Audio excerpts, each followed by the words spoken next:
Hello everyone. In today's video, we're going behind the scenes on the making of the Brynn Cardigan by True Bias. It's a new release and oh my goodness, it's a good one. If you are a beginner with basic sewing skills, you should be able to complete the project.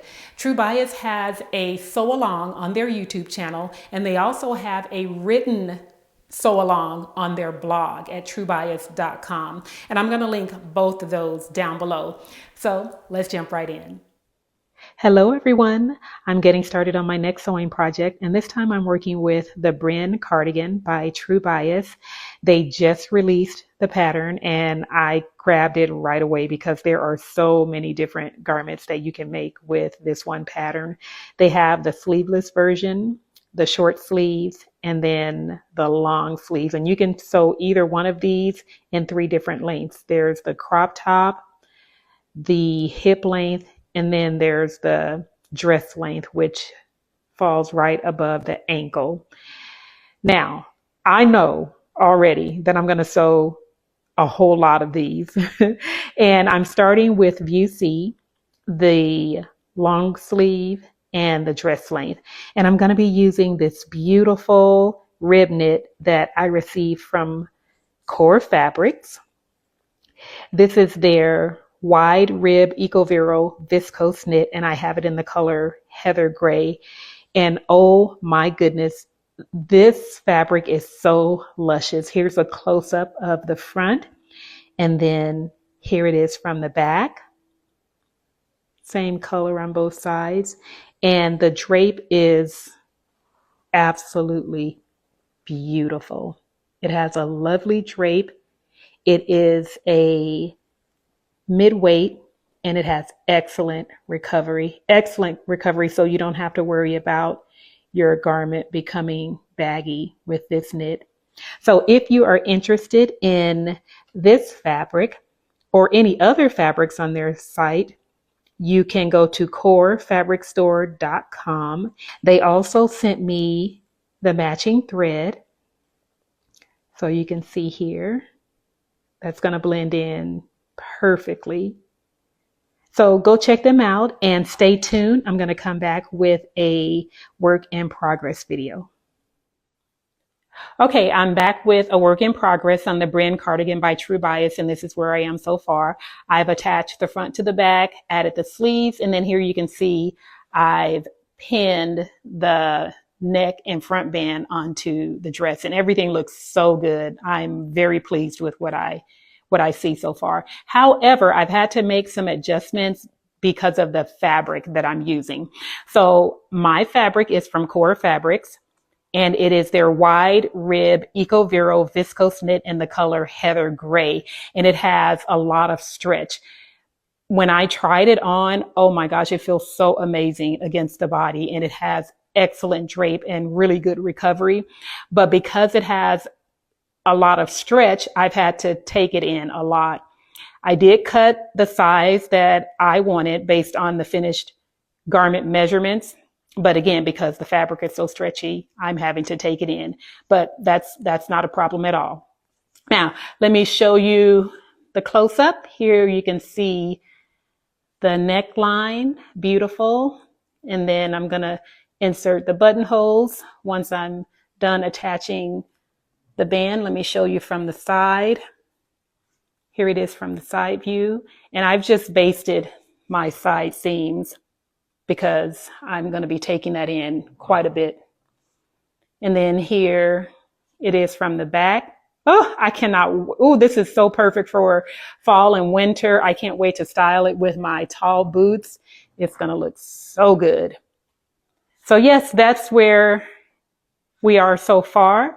I'm going to go ahead and finish it, and then I'll come back and show you or give you a reveal of the finished garment. Okay, before I reveal the finished garment, I wanted to come back and show you something that I did and the mistake that I made. I interfaced the entire band. And the issue that caused is that my neck band was gaping. And if you have ever tried to take apart knit stitches, it's just I don't like to do it. So if I don't have to, I won't. And this time I just decided I'm not taking those stitches out. I'm just going to bootleg it and fix it my own way. So what I did, I inserted darts on the neckband. Yes, I did. I inserted darts on the neckband and took it down into the back of the bodice on both sides. And then I also inserted tiny darts on the band only right here on the side. And that helped to pull it in so that I don't have the gaping. And it's not pretty. I know that. And like I said, I don't recommend this. But even if I wanted to redo the neckband, I didn't have any fabric left over. So there it is.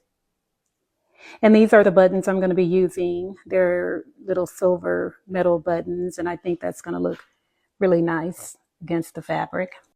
Okay, I'm all done with the Brynn Cardigan by True Bias, and I think it turned out really well. I like it. So here is a close-up with that beautiful fabric. This is from Core Fabric, and I just love it. It's a beautiful drape. Nice thickness for the cardigan. So here you see the beautiful neckline, and then it has the button front closure, and everything is lying much better since I altered the neckband. And then here it is from the side.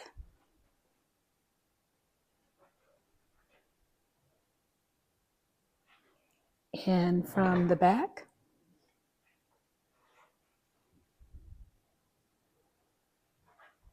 With the darts that I inserted. They blend in with the fabric, so it's not so bad.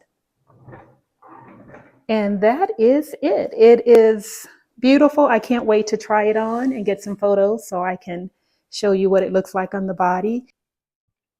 And here I am wearing the dress, and I love everything about it. I love the fit. I love the way the fabric feels against my skin. I love the design.